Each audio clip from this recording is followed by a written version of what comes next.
Welcome to Liberty Sound with your host, Ryan Hill. There's going to be a new world order out there. We've got to lead. And I'm going to nominate Donald Trump for Speaker of the United States House of Representatives.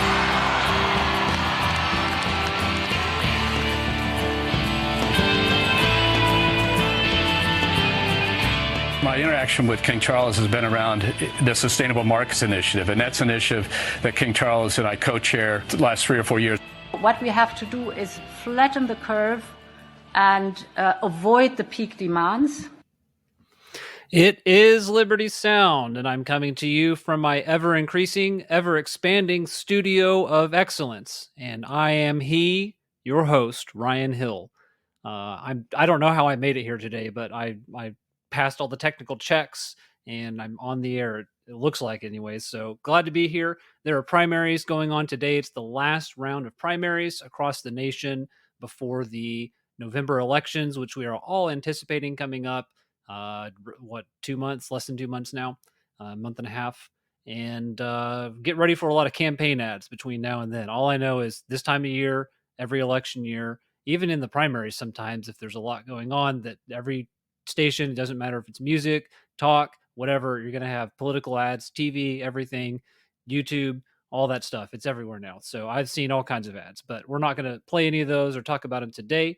But coming up, we will have an update on the special master, which some of this is kind of like developing news. So it could have changed even since I wrote it all down. I have done this for you. However, I've edited out Brett Baer from the sound clip. How about that?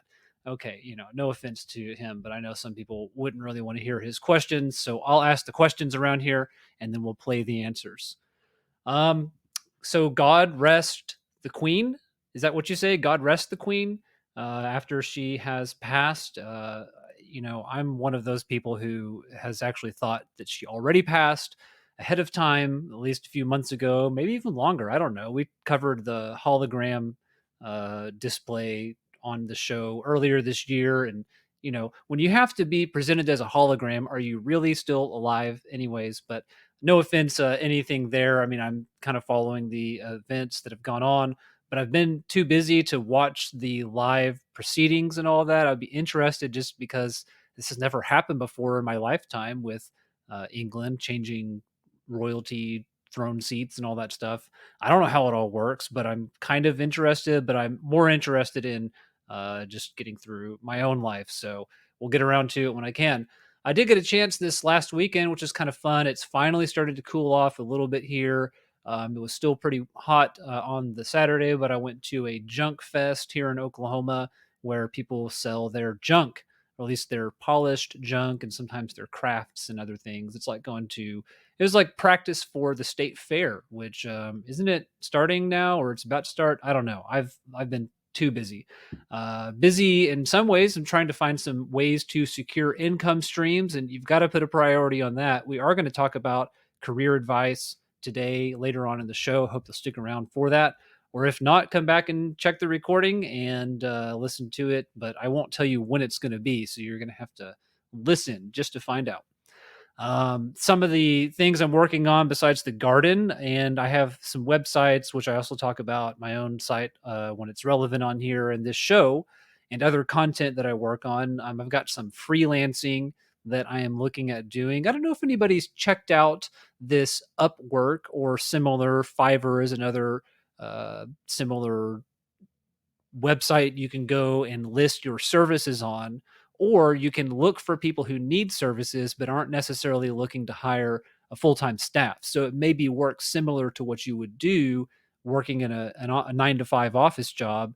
However, they just need this one project done. So it's only going to be for a couple of weeks. Or they only need help. They're a small business and they need somebody once a week to help them with something. There's all kinds of opportunities out there that employers are looking for creative ways, and businesses are trying to cut costs with everything going on. And that's one way to do it. So it's also an opportunity, a lot like the travel nursing trend that I think is going away now. I think people are kind of done with that lifestyle, but there was an opportunity during 2020 and I guess parts of 2021 to be a travel nurse, and you could make almost double what you would make at home by going somewhere where there is a lot of need.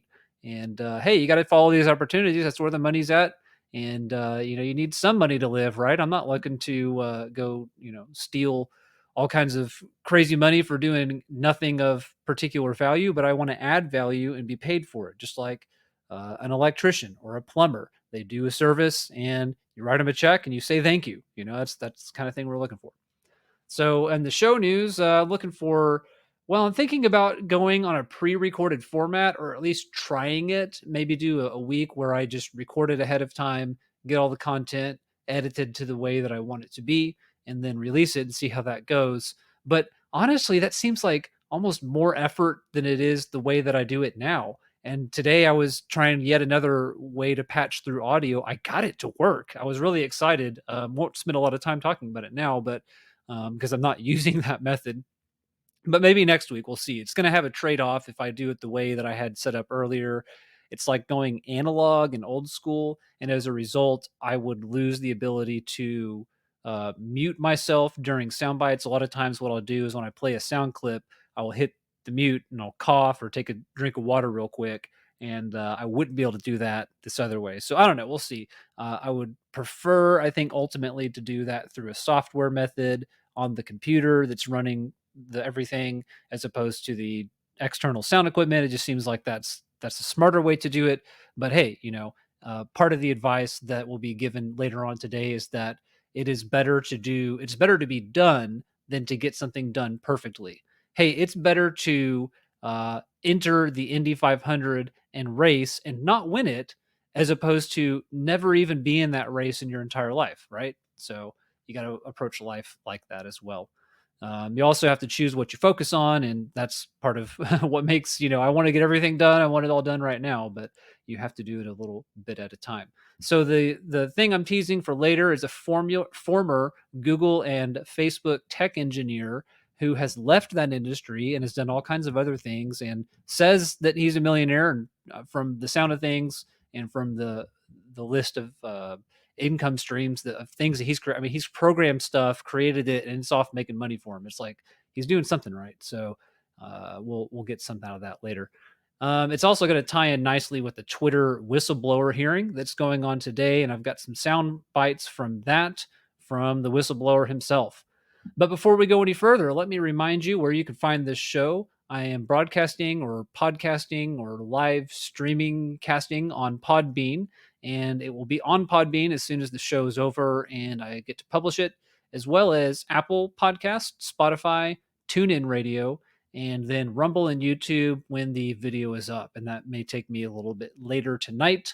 I'm also hoping to self-generate those videos later soon, so that when I am done, I can just straight upload the video and I don't have to wait on a third-party service to process it for me.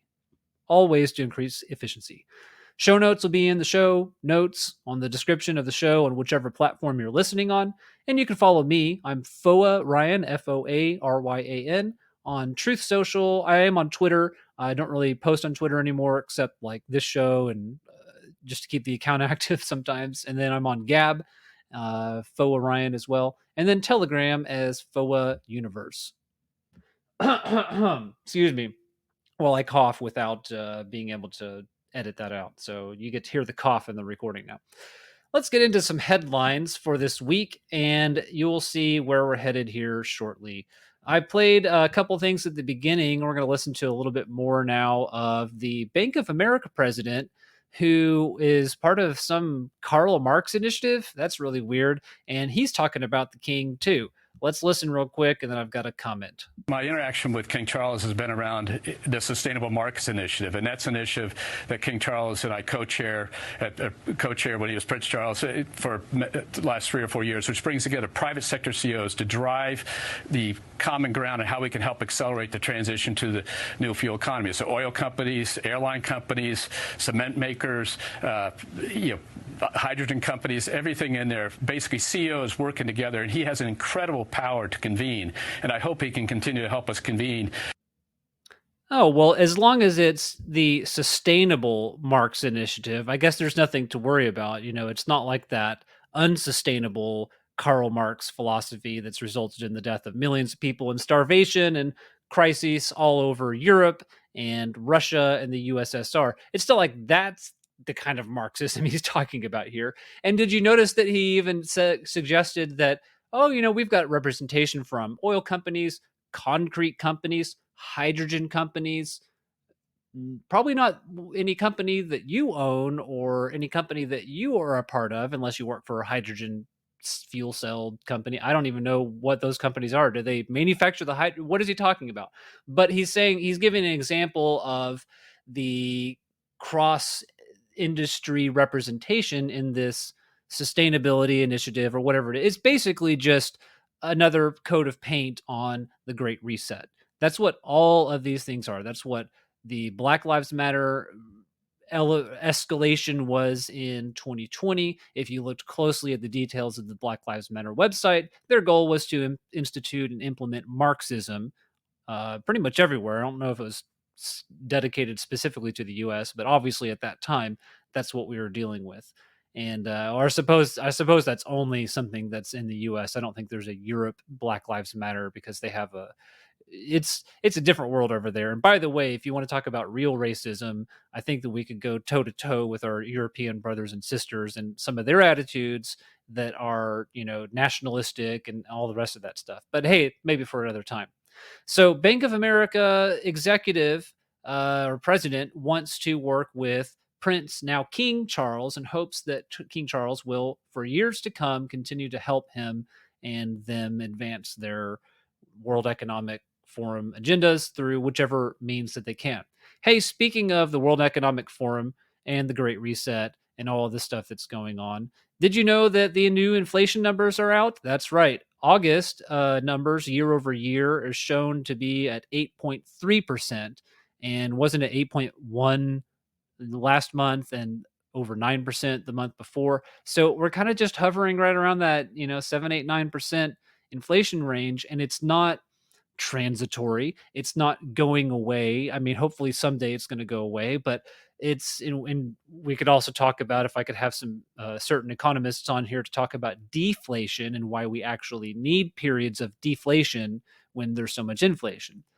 On top of that, so the inflation number comes out, and rumor has it, at least along the market's news mill, that the Fed is still going to be looking at a 0.75% point increase in their prime rate. And no duh, because inflation is still so high and they think that's going to help. Yeah, right. It hasn't helped so far. I mean, maybe it does something to curb it. Maybe it's flattening the curve, like our EU president said at the beginning too. But all that aside, the stock market today is taking a tank again. The Dow was down, I think it's 1,276 points, closed for the day just before I came on the air here. And all of the indices were in the red, including even Bitcoin. I kind of thought Bitcoin would go up when the others went down, but somehow I think it's because of who's investing in Bitcoin now. You have a lot more mainstream investors, at least by the sheer number of people doing it, who are probably also investing in stocks and not bonds, but putting their monies into single stocks is the more likely scenario with Bitcoin investors. And that's neither a compliment nor an insult, by the way. But that's going on, and it's going to keep going on. And that takes me back to my introductory comments on why I'm looking for more streams of income. Because, if you have a little bit here and a little bit there and a little bit there, that's great. But then you have 8% inflation for an entire quarter out of the year. And before that, inflation was already starting to ramp up. And I argue has been since even during the Trump years, though it wasn't showing up in the measurements. You've got to have either more money coming in to deal with the cost of living, or you've got to have more streams of income. I know a big challenge I had towards the tail end of my intra-corporate career was that I would get a year-over-year raise. You're always expecting your performance review. Most places do it annually. Some have a more frequent basis. And if you change job titles or anything like that, typically that'll come with some kind of a pay bump. But it got to the point that my pay raises would be in the 2 to 3% range when inflation was in the 1 to 3% range. And so it was at best just offsetting it. But, at worst, it's like, okay, here's the deal with investing in the markets over time, compounding interest. Hey, if the markets rise 8 to 12% year over year on average, every 7 years, I forget exactly how it works, your money will double and so forth. But if inflation is also at 7, 8, 9%, whichever that number is to make it double at 7 years, then it doesn't matter that your money is higher because it doesn't buy you anymore. It would still buy you if you had exactly enough money to buy your dream house in an investment fund. And you say, hey, I'm going to let it stay there for a few years and maybe I can buy 2 dream houses when it doubles. Well, it doubles, but the price of the dream house also doubled. So therefore, your money doesn't buy you any more than it would have. You didn't really make any value increase, even though the dollar numbers are higher, which again is why we need to have periods of deflation. I'm not saying crazy, wild deflation to where everything like everybody goes out of business and whatever the consequences would be of extreme deflation, but it's just like a trade deficit. Why do we always have a trade deficit? We should have a trade surplus from time to time. Otherwise, we're going to run out of stuff. Okay. And we, by the way, are running out of stuff, which is why we're buying everything from China, which is called a trade deficit. All right. I repeat myself. So that's pretty much all I have to say about the inflationary period for the moment. We're going to talk about energy later. If I can get my clock over here where I can see, got to move on through the headlines. I think we're doing pretty good. The special master update is that we talked about the approval of that. I think last week it had already been done, and since then Trump has gone to DC. Did you hear about that? Probably. He was in DC working. It's apparently only the second time he's done so since leaving office. There have been some 40 subpoenas put out by the government in this case that we don't know exactly what they're after, but they're after something and it's bad and it's national security. Okay, well, the Trump team has put out a 21-page response regarding the special master situation. And while the judge has agreed to allow there to be one, the government is arguing that they should have limited powers. The Trump team disagrees. I don't know if it's specifically about the limited powers. That kind of feels like a word trap, a word salad trap, so that the news hosts can come on and say that, Trump wants to have unlimited powers because they want it limited and he doesn't. That's what it sounds like to me. So to shed a little bit more light on that, I've got a clip for you from which I have edited out the Brett Baer. This is on Special Report, but it's David Spunt, who is a Fox News correspondent. And, I could swear sometimes I feel like they hired him or maybe he was already working for him, but put him on camera as a Jack Posobiec clone, who I also played recently, because I don't know, they don't look exactly alike, but just his demeanor, I don't know what it is, something about him. Every time I see him, I'm like, is this Jack or is this David? So let's listen to what he says. Former President Donald Trump's attorneys out with a new filing, insisting some of the documents in question by the government may not be classified after all. On Monday, Trump's legal team filed a lengthy 21-page response to the government's argument that a third-party arbiter called a special master should have limited powers. Trump's team disagrees, calling the overall investigation a document storage dispute that has spiraled out of control. The filing states the government wrongfully seeks to criminalize the possession by the 45th president of his own presidential and personal records. Yeah, that's basically what they're doing. It's a document dispute. It's something that I'm not going to repeat all the talking points about this that are from the right, because you've heard them, I'm sure, if you're listening to this program. We're in this stuff. But it really comes down to, does he get to be president or does he not get to be president? Because the entire time he was president, they didn't want him using his powers. They wanted to limit his ability. They wanted to take away his nuclear codes and all this stuff. They didn't want him to be president. They ran through impeachment. They did all of this stuff. And they're still after him. That's what it's all about. And I think it's an accurate description to say that it's a document dispute that has spiraled out of control. Because what are we even talking about here? Nobody can tell us, right? Because they are not telling us what the risk is. Listen to this next part.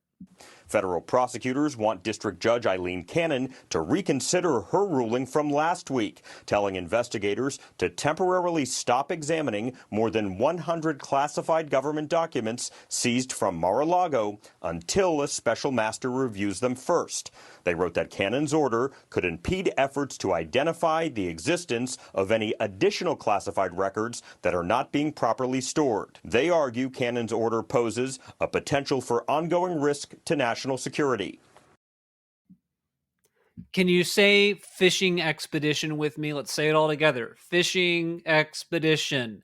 They're going through the documents. A judge has ordered them to stop, the one that's approving the special master, and says until the special master, who should have some degree of objectivity somewhere in there, will review it and find out if they should even have these documents to be looking at.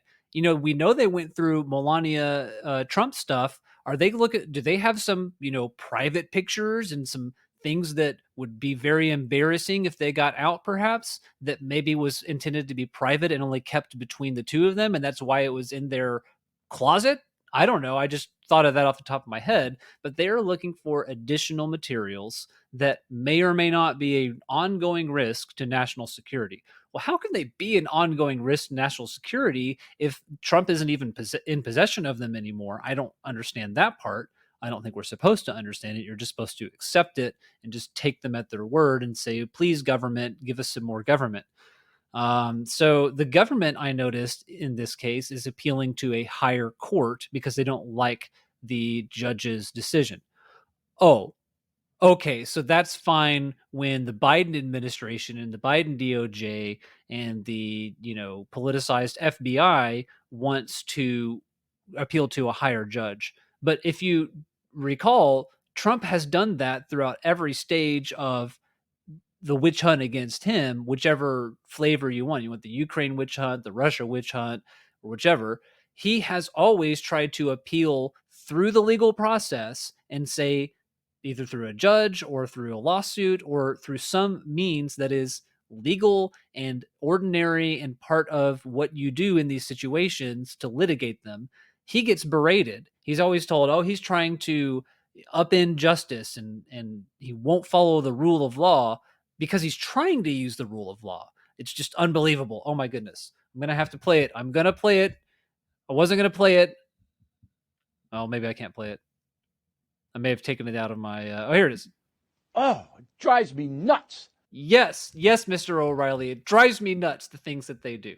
Okay, so with that, moving on to our next piece here, but it's really the same thing. More FBI warrants have been served, according to Steve Bannon. That was been a few days ago, probably over the weekend, or it might have been last week. And I think that was what he stated on, it was Charlie Kirk's show that was on. I don't recall now. But along with that, there are more subpoenas that are being put out. And I think this could be the same subpoenas that were mentioned just a second ago by David Spunt. But Tucker Carlson listed those out on his show, and I got a partial list of them here that includes people like Kyle and Amy Krimmer. Maybe you don't know who they are, but there's Bernie Kerik, who I didn't know who this was, but it's a former New York City police commissioner. Boris Epstein, a personal attorney for President Trump. Mike Roman, Joshua Finland, an RNC official. Two more Trump attorneys, including Jenna Ellis, Rudy Giuliani, who is an attorney and has been working on things. Sidney Powell, who's an attorney. All these people are being subpoenaed, and I guess what they're asking for is all of their personal correspondence that I think it's related to January the 6th, but I'm not even confident on that. It's just like this other stuff. It's probably like they want it all so they can go through it all and find out if there's anything there that they should have known about, that they should have asked for. But it's just the opposite of justice. It's just ridiculous. We cannot spend the entire program talking about this because I've got a lot of non-political things to get to here later in just a few more minutes. So, I mean, really, they're treating the January 6th fiasco, which is what it sounds like this is all about, as if it's worse than 9/11. And we have just been through another anniversary, which I didn't say a lot this year. I have in years past. I've gone through my experiences. I've told how that was really, it was like the beginning of my passion for the journalistic the journalistic vibe kind of got in me from that time, because I was part of distributing the news locally within my school of what was going on there. And just briefly, real quick, I mean, it was before school started. I was Central Time. We were waiting for our first period instructor, I think it was biology, to show up and unlock the door, because unfortunately this was in the post Columbine and post Randall James days, when we started locking the classrooms. So you couldn't actually go in there early. You had to wait out in the hallway, because that's safer than going in the classroom. And they, when the teacher did show up, he let us know that a plane had hit one of the World Trade Center towers, and told us specifically, don't believe it's like fog of war is what we call it now, but don't believe the news reports that there was two planes or there was this and that and the other. Well, unfortunately, around the time that he was saying that is about the time that the second tower was impacted. And we didn't know that, or I didn't find out, I guess, until after that class, because at the time we didn't have cell phones. I mean, cell phones existed, but we didn't have them in our classes, and texting and all that stuff that was coming around, but it wasn't quite there. I mean, it's 2001, right? And by then, my next class was theater, where we actually had a TV and a camera and an intercom system. It was one of only two places in the school that could do that. They had the place where they did the announcements, and then theater had an ability to do that, although we didn't usually. But what we did was wheel out a television that we had an antenna on, and then we put a camera on the TV, and then patched that in through the classrooms to where they could turn on their intercom TV screen that was, big old CRT television style, like this little 20-inch kind of monitors, and then we were able to basically the rest of the day, all we did was watch that. And then a lot of parents came and picked up their kids, and it was high school, so there some, I suppose, drove home, but there was not a lot of work done that day. And I could say a lot about how that impacted my life. I'm sure everybody here, in fact, I'd love to hear your stories. Maybe one day, maybe a year from now, we'll have some more people listening to the show, and you can call in and talk about where you were and the impact it had on you and your family. I hope it strengthened, first of all, before, well, I'm not talking about any of this other stuff, but whatever you think about what truly happened that day, and believe me, I've got more questions than I could spend, a whole show just going through my list of questions about, well, what about this? What about this? This doesn't make sense. I know we were told this, but that's impossible, etc. But bottom line, I don't really know what happened. What I do know, though, is that it strengthened my love for my own country and my countrymen, my community, and probably that extends to this day why I have such a passion for things like that. So I hope that you observed that day in a way that honors it and honors those who lost their lives. I've been to the site of the demolition site while it was still rubble.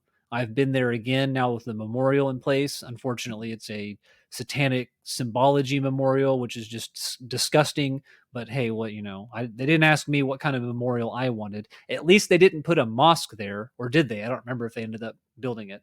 But enough about that. I'm just picking on too many different people today. All right. Hey, just an interlude. Another podcaster or streamer or video production person who has been doing this a lot longer than I have, but I've followed and kind of like her content. I've played some of it on here before. Crusader Gal. She got hit by a car. Oh my goodness. I just saw this yesterday because I was actually looking. I was like, well, I wonder if she said anything that I want to take a soundbite of, and, or just interact with and say, what's up or whatever.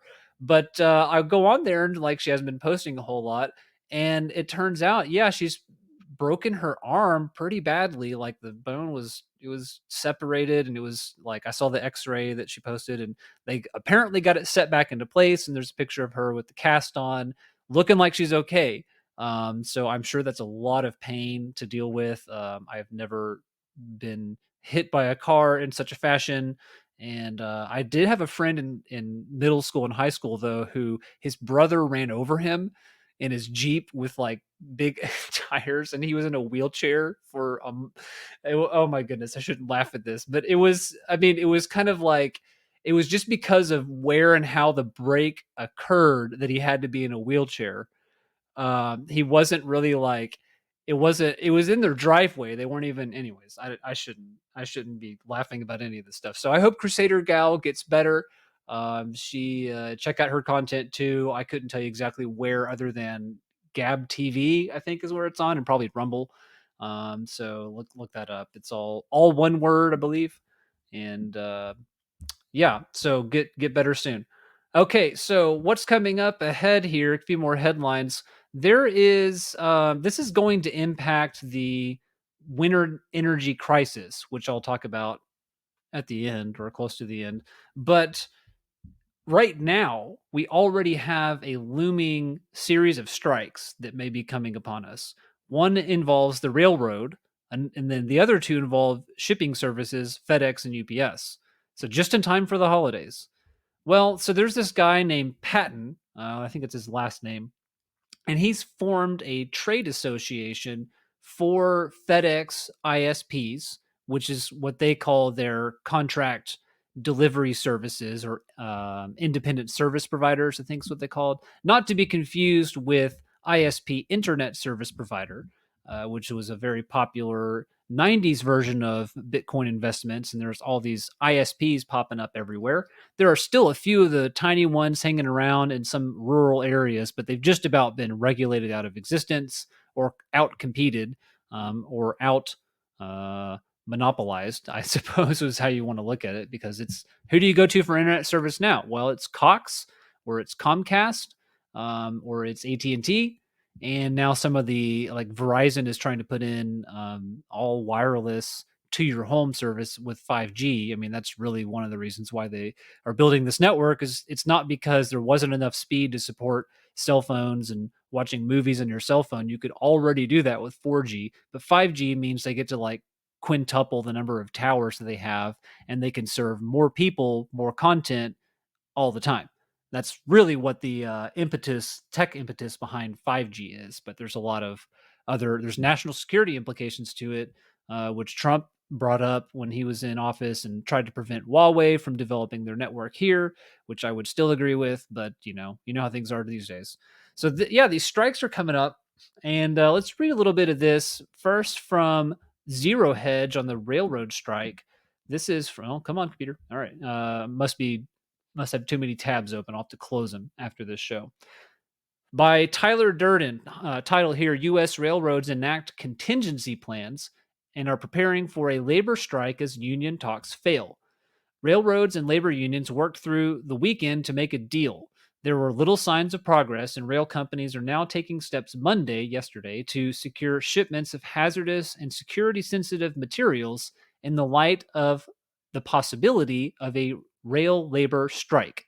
And that's reported by the Association of American Railroads in a statement. And I'm not going into detail on that, but that seems like a big deal. A lot of freight still moves on trains. And in some ways, it's more efficient to do that than it is to fly it or ship it in other ways. It's kind of like in the digital space. Maybe it's crossing that threshold now, because it seems like there's been some leaps in the last 5 years as far as storage goes, and transfer and all that stuff. But if you had a truckload full of, like a semi truck full of hard drives, and those were all max capacity, state of the art hard drives that we have today, and it's all full of information, and you wanted to get that information from the West Coast to the East Coast rapidly, you could start transferring it online.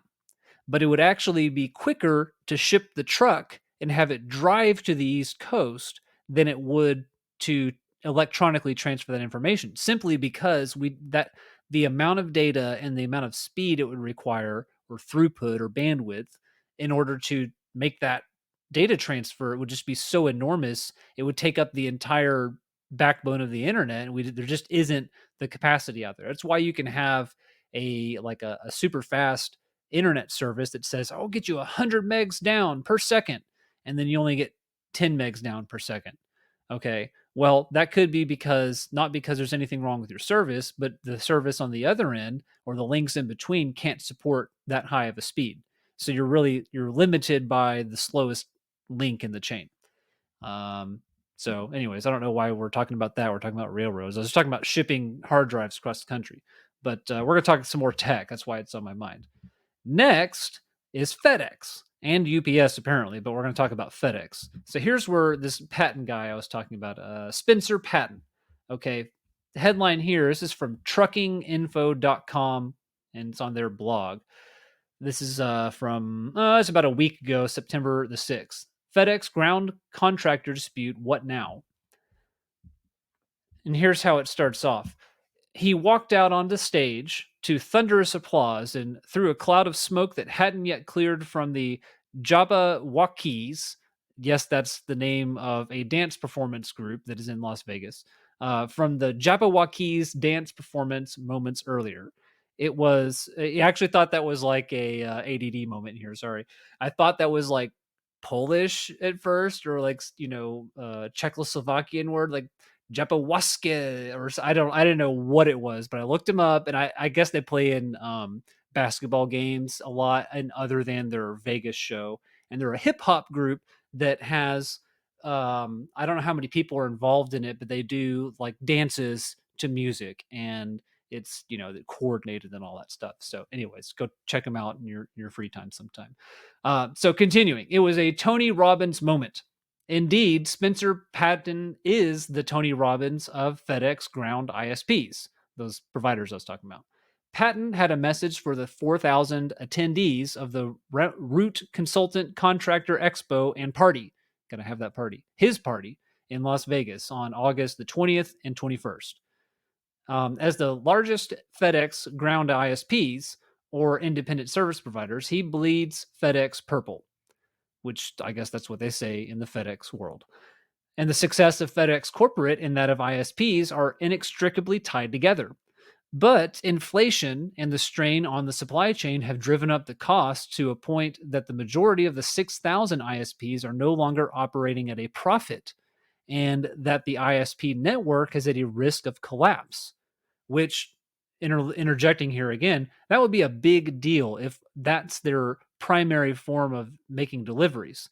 Now, it's part of, it's not the entirety of their fleet, but unlike, I guess, UPS, kind of Amazon does this too. It is people with their own businesses that are driving these Amazon shuttles around town, like the Mercedes vans and all that stuff. They own their own business. It's kind of like a franchise, and they get orders to deliver from Amazon, but they're responsible for maintaining the vehicles and the drivers and all that stuff. But they have to follow certain rules in order to play along. It's similar with FedEx.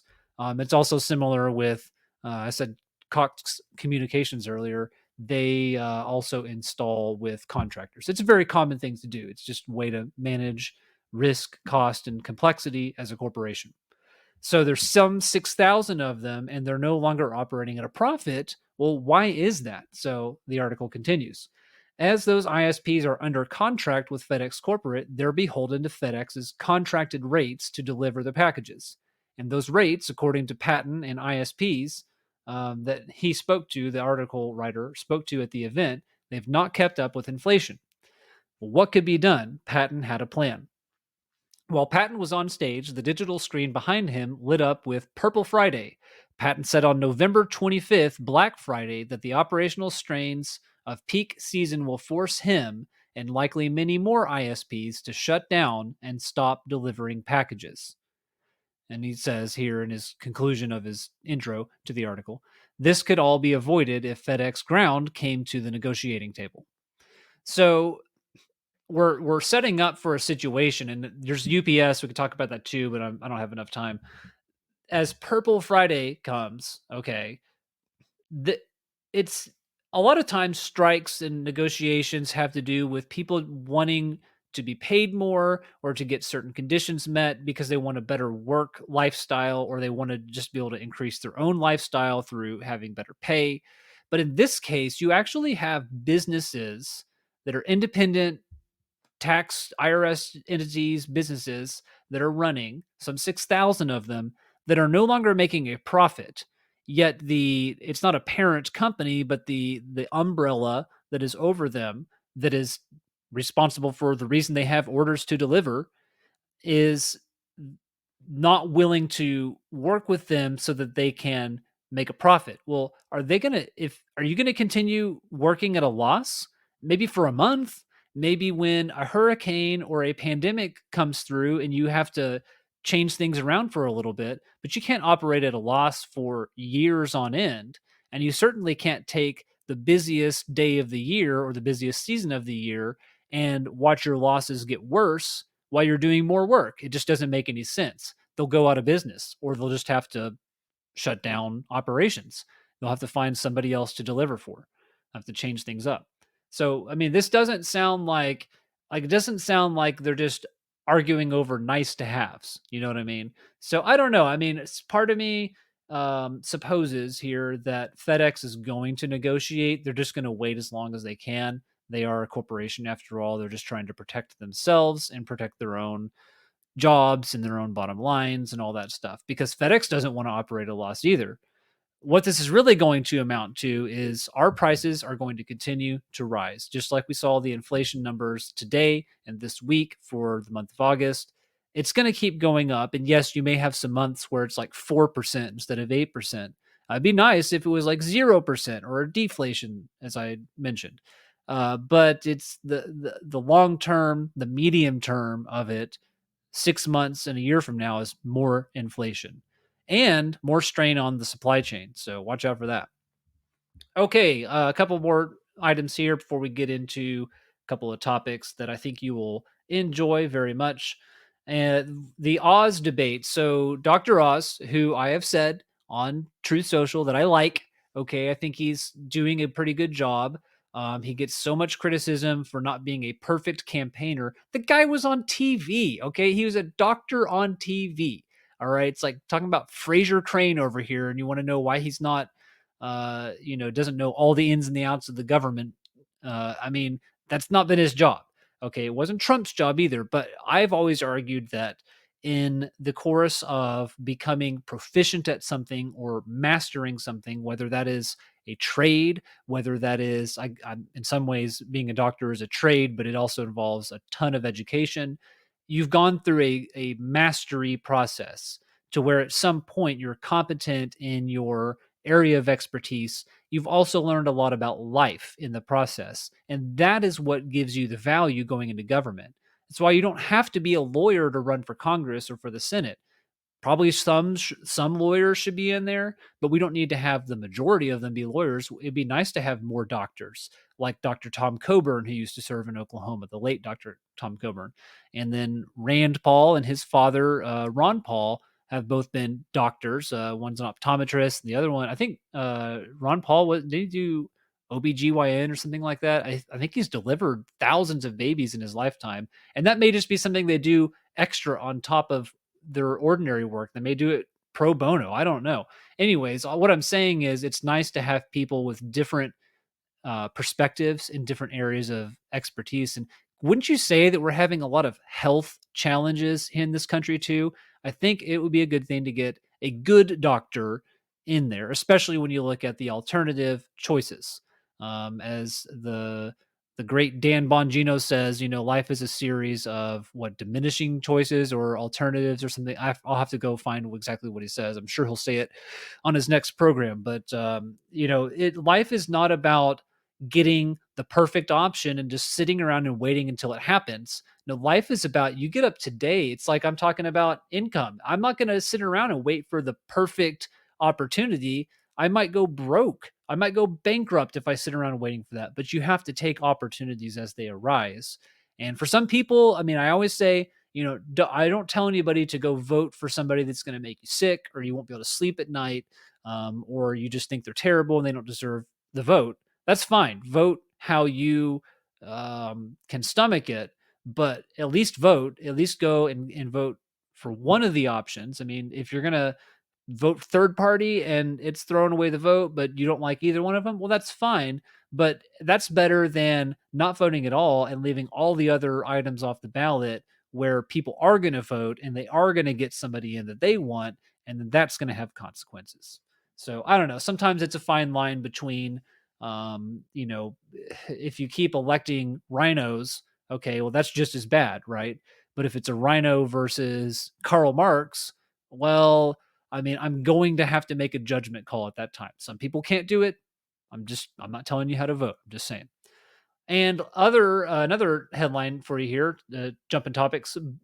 Joe Biden has extended EO 13848. What is EO 13848? What is that? What am I talking about here? Well, it's executive order that was issued by Trump on interference in or undermining public confidence in United States elections. Why isn't the media all over this? I don't know. I mean, shouldn't he be getting a raid? Like, where's the raid? I want a raid. I want an assault raid on the Biden residence now. They need to go look and find out if he's got any pieces of paper that say, I think the election was rigged and stolen. Because whenever a Republican mentions that, they get raided, So where's the raid? But the executive order is on interference in or undermining public confidence in, which interference would do that, United States elections. I've argued the public confidence route for a long time is because since I don't have the benefit of seeing an audit and looking under the hood, um, I just think that the public cannot have confidence in our elections. I mean, is that really like if I can't see how it's done, I don't have any confidence that it's being done correctly. If you can't show me the process, you can't open up all the records. I understand protecting people's, anonymity and all that stuff, but we're not getting questions answered. So I don't have any confidence in it. And that's what I'm telling my elected representatives is you don't want to be in a situation where the people don't think that you're legit. Okay, whether it's true or not, and I've got a strong hunch that it is true that some or many of them are not legit. Whether or not that is true, you don't want the public thinking that. Okay, so show us what's going on. That's been my message. And a raid, and I want a raid for Joe Biden for extending the executive order. All right. So, lastly, before we go into not a break because I'm way past the break, but go into the life advice, I'll have to cut something out here real quick. I scrolled too far. Lastly, here's this Twitter whistleblower hearing, and I'm going to have to abbreviate the sound bites, but I'll explain some of the technical stuff that's going on because while I was preparing all this, the Twitter Musk board member vote of Twitter went through. As expected, they have approved Musk's offer, which he has tried to back out of, for $44 billion in a sale of Twitter, which is interesting because now that means Twitter has locked themselves into the sale. They say Musk is locked in. Well, now they're locked in. And so that sets things in motion for the trial is going to come up. I think that's, what is it, next month on the 8th? I'm not sure if that's when it was, but that would be appropriate if so. And now we have on Capitol Hill, Mr. Peter Mudge Zatko, who is the whistleblower that used to work for Twitter. I didn't catch if he was a contractor or something else. He raised an 84-page complaint to the SEC, the FTC, the DOJ, and to Congress, and Congress has decided to take him up on that hearing. No word on whether or not he informed the FBI or if they were busy looking for ropes in NASCAR arenas. But according to Yahoo News, which I looked up, they're saying like, okay, this is what you need to watch out for ahead of time on this. Oh, just lost my place there. According to Yahoo News, it sounds like I just gave you the details there actually about the 84-page complaint and where he sent it to. So I listened to some of the hearing today, and there's probably more of it by now. But Mr. Zatko says that he was asked to help alleviate employee concerns about giving information to the Chinese government. The Twitter employees were concerned about giving information to the Chinese government, possibly in violation of the company's own policy about giving information to the Chinese government. And the company response was that they were making too much money from the ad revenue from these companies affiliated with the Chinese government in order to quit the program. And so they wanted Mr. Zatko to help alleviate the employee concerns. And I wish I could play the rest of this, but I can't. That's a concern to me just on the face of it. Okay. On a couple of levels. So Senator Chuck Grassley is questioning him about this, and he asks him if he thinks the location data of the people involved could have been compromised. Let's play a little bit right here of as much time of it as we can get. I think that's a very valid concern, sir. And that was a concern that was raised to me by the employees inside Twitter, who were disturbed that in a country where the service was not allowed to be used and provide a voice to the public, but that money was being accepted from organizations that may or may not be associated with the Chinese government. And I believe there was a Reuters article just a day or so ago saying that they did identify that there were governments related to China advertising on the platform, possibly in violation of Twitter's own policies. The executive in charge of sales, very shortly after I joined, said, Mudge, this is a big internal conundrum because we're making too much money from these sales. We're not going to stop. We need something that will make the employees more comfortable with the fact that we're doing this, figure out how we essentially thread this needle or frame it, which made me a bit uncomfortable. And they didn't know what people they were putting at risk or what information they were even giving to the government, which made me concerned that they hadn't thought through the problem in the first place. Yeah, and that actually sounds like a likely story to me because I've worked in corporate America, and there's a lot of times where decisions are made where the people making the decisions don't know what impact it's going to have downstream and or even upstream sometimes, and they don't really care because they were just tasked to do one thing and they're going to do it, and you know the rest can just chips will fall where they may. He goes on, and I won't play this part, but he talks about the way that the developers work in Twitter is they have people who are engineers and non-engineers. The engineers are people like programmers that might be working in different programming languages and developing features for Twitter. Maybe it's a front end experience, maybe it's the back end, nuts and bolts of it. But they have, by definition of their job, a certain type of access, which gives them access to all kinds of data.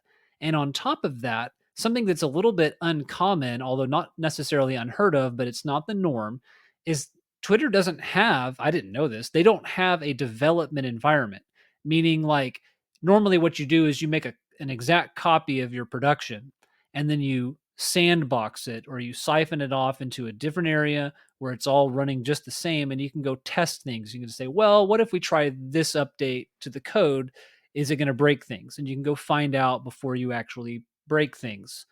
But Twitter does it a little bit different. And I've known about dark launches before. Like if there's a new feature, sometimes they just roll it out to a few people and they do it in production and they see how it works. They get feedback and they make more changes before they roll it out to everybody. But you don't have to not have a test environment to do that. And it's really concerning from just like a, I don't know, developers best practices point of view, although some would argue with me on that, that it's disturbing that they do that. But on top of that, when you add in the Chinese element and that there may be embedded people within Twitter who are agents of the Chinese government that are not just Chinese people, before anybody tries to say that I'm talking about that again, or again, I mean like ever, you know what I mean? But I'm talking about the CCP, the government of China has agents who are in companies all throughout the country, but Twitter in particular, trying to find out what Twitter's going to do and also potentially getting location information, private info, direct messages, I don't know what, from probably government officials and anybody else they can get blackmail on, like corporate executives and all these other things. So there's a lot of technical information to that, and I hope I didn't confuse everybody even more, but it's kind of a big deal. And so that's really interesting that that's going on while the Musk situation is going on. What will happen if and when he does take full ownership of it, or will it be all put off, or will Twitter even exist that long? Is something going to happen? I mean, I don't know. It could be really exciting depending on what goes on there. So let me jump straight to the last segment here and give you. So I stumbled on this. So while I was working on some improvements for the show, trying to figure out, how to get it to a wider audience and maybe some other platforms to look at or ways to do the show, just how to be a better podcaster, a better streamer in general, I stumbled across some really good advice, some life advice, which I won't be able to play, but I'll link you to the videos which are on YouTube, of a guy named Tech Lead, who is also a former engineer for Facebook and for who else did he work for? It's Facebook and not Twitter. Maybe it was Facebook and Twitter. So he says, I think in the video, but he explains as an engineer, a software engineer, why you shouldn't learn to program. And without any more setup for time, let me play you this little clip. Hey, welcome back. Tech Lead here. Now, I keep getting asked this question, how do I learn to code? As people try to switch into the field of software engineering for the big bucks. And I wanted to answer this question for you once and for all. In fact, one good question to ask any senior software engineer is whether they would recommend their children to get into coding. And you may be surprised at the answer, given how senior software engineers are getting paid $500,000 per year working at Facebook. They get cushy offices, they have smart colleagues, and they even have 5 flavors of coffee, 2 types of bacon in the morning. And in fact, you may think this sounds like a dream job. And it is. And yeah, it was me. Oh yeah, you better believe it. I lived your dream. But the thing is, this dream may not exist anymore. For a lot of people out there, it's kind of like imagining that you live in California, and now California has turned into this total barren wasteland of social justice warriors and communists, just hypothetically. Yeah, just hypothetically. And let me skip to this next part too. People have an unrealistic expectation about what kind of life they're going to live as a programmer, and it's not for everybody. So listen to this. And so when someone comes to me and says they want to be a programmer, I imagine them working a $60K job in a dusty old room with no windows, kind of hot, and there's just a bunch of computer nerds around them, and they're messing around with Linux, fixing some bugs on some web backend maybe. And it's not going to be very glamorous work. And I'm just wondering if this is the image that they see, or are they imagining a big house, beautiful women, a swimming pool as they have their laptop out coding HTML. So there you go. And that's really like the picture. If you watch the movies, you watch The Social Network, you watch any of the stories, the dramatizations about the life of Steve Jobs, which the Ashton Kutcher one is what I'm talking about. You look at all those and it sounds like it's super glamorous and man, it's just awesome. Sitting by the pool, coding, doing whatever. And, you know, some people get to enjoy that life, but they're usually like the guy that you just listened to, who's like the super smart entrepreneur on top of all of that. And that's why they're enjoying the lifestyle. It didn't come from the $60K job with no windows and no air conditioning and all that stuff. And I've been in offices like that, working IT. Sometimes you got to work your way up through that. And if I had time to go on, you would talk about how once you get to that senior level, however, you're not even really doing programming anymore. You're sending emails and making presentations and making design decisions. So it's it's not exactly the life for everybody. And it's not the life that a lot of people think it is when they think it is for them. So I'll have to leave you with that, but I'll link you to some of the stories we talked about today, and I'll be back again next week. In the meantime, I hope that everybody listening to this will do something to walk in liberty and also do something for your community in the near future, because our communities sure are going to need a lot of help in the days to come with all these prices and everything else. See you again soon.